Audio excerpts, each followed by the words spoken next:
Jujutsu Kaisen Season 2 is now done and dusted. Let's talk about it.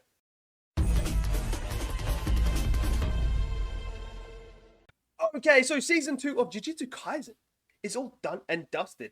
And the way that it ended, I'm intrigued now to see if we're going to get a Season 3 straight away or if we're going to get another movie. Because I feel like you could potentially make a movie for the next part and it would revolve around Utah again. So I'm interested to see where they're going to go with that. So stay tuned for that because someone's going to report on that, whether we're going to get a movie, whether or not we're going to get Season 3 straight off the bat. Now, it also all comes down to, because we know in Season 2, there were some issues involving the animators and the working conditions, the time scheduling to try and push Season 2 out. Now, Jujutsu Kaisen has become very popular, and they cooked in Season 2, the animators. They cooked. And I'm telling you now, some of these episodes weren't even 100% completed. And yet they still somehow cooked. So it just makes you wonder, if you gave these animators, the pay that they deserved, you gave them the proper working schedules and working environment, imagine what they could do. Imagine just how glorious this could look.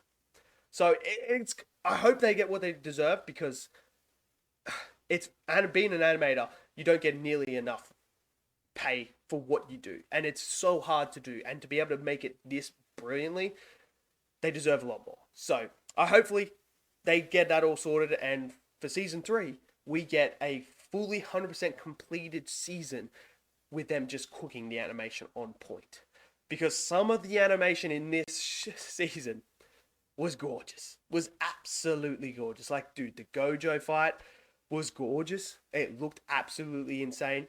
The Maharaga versus Sukuna, what a fight that was. That wasn't even fully animated, and it looked freaking spectacular. Jogo, versus Sukuna.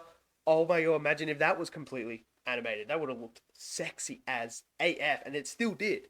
So I hope that they get what they deserve, so we can get those fights in all their glory.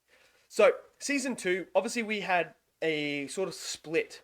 We had the first 5 episodes, which gave you a bit more insight into Geto and what made Geto turn. Because we know in Jujutsu Kaisen 0, Geto is the villain of that. And we understand now why he was able to change his mentality when it came to Jujutsu sorcery, and what his ideology became.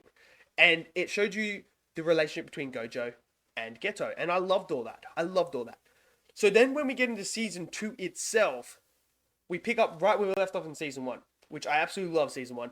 This one, this whole arc is just absolutely mental, man. It is mental. It's cursed spirits versus sorcerers. And, bro, Gojo wipes the floor with Hanama, absolutely just splatters that cursed spirit across the wall. It's absolutely brilliant. And then we find out that it's not actually Geto in this season. It's actually Kenjaku. And that whole moment where Gojo hears his voice, and it's beautifully done. Absolutely animated beautifully, but it's the emotional weight. And especially after having those first 5 episodes, you feel the weight and just how much of, Geto was Gojo's best friend. He was his only friend, the one that he could count on. So to see him back in the flesh like that rocked him to his core, which allowed them to then seal him in the prison realm. Now, I completely understand why they had to do this with Gojo. Gojo is a man that can just walk through everyone currently right now. No one can beat him. Now, obviously, if you guys have read the manga, we know the fate of these characters and that right now. But in this arc, Gojo wipes the floor with everyone.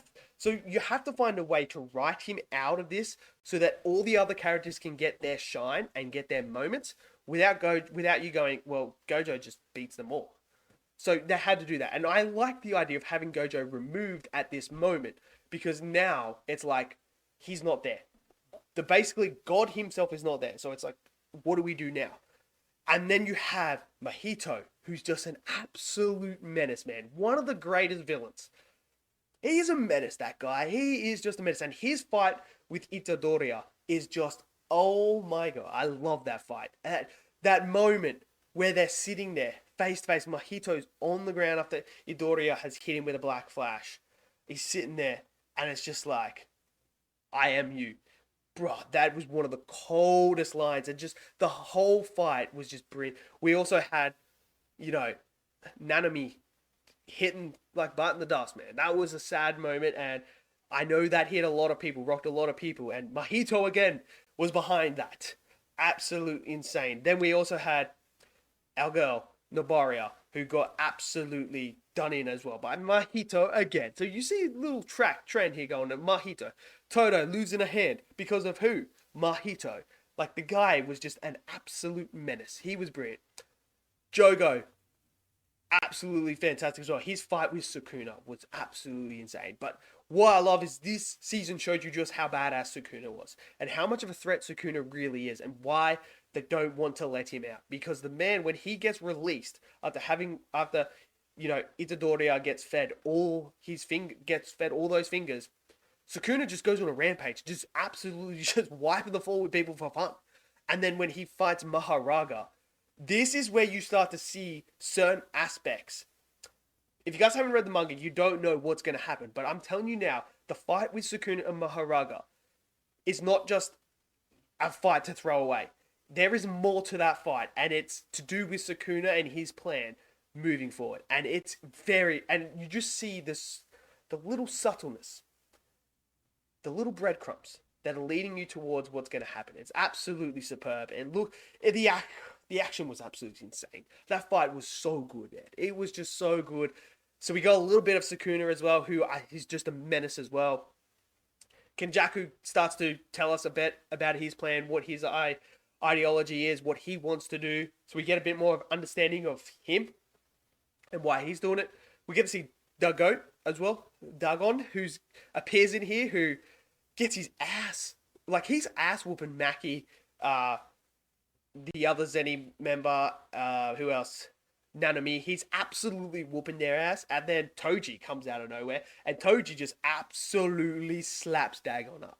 Absolutely slaps him up. And then you get the Toji and his son's fight, which was absolutely incredible as well. You could feel the emotion there. There was so much to love about this. And then we get the final climactic ending where we see Utah. Our boy Utah is coming back, and that's the cliffhanger. He's going to execute Itadoriya. He's going to execute him now. So, season 3 is going to be insane. But this whole season was just so good. It's just peak animation here. Peak anime. Jujutsu Kaisen Season 2 was... Season 1 was really good. Season 2 was even better. And now I'm so excited moving forward with Jujutsu Kaisen, especially, reading into the manga, what's going to happen. Obviously, we know that Jogo burnt Maki as well. What's going to be the outcome of Maki? If you've read the manga, you will know what happens. If you haven't, I'm going to leave that up to your imagination, what happens to Maki. There is still the faint hope that someone is still alive here as well, who bites the bullet by the looks of it. But we don't even know in the manga if that character's still alive or not.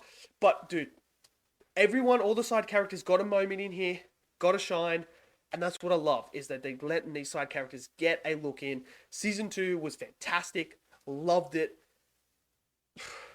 I'm so excited now moving forward. Whether we get a movie or just straight out Season 3, I don't care. I'm looking forward to the next season of Jujutsu Kaisen. So let me know what you guys thought of Season 2 of Jujutsu Kaisen. Did you guys love it? Smash it down in the comment section below. Smash that like button. Click subscribe. And I'll see you guys next video. Until then, stay safe and peace out.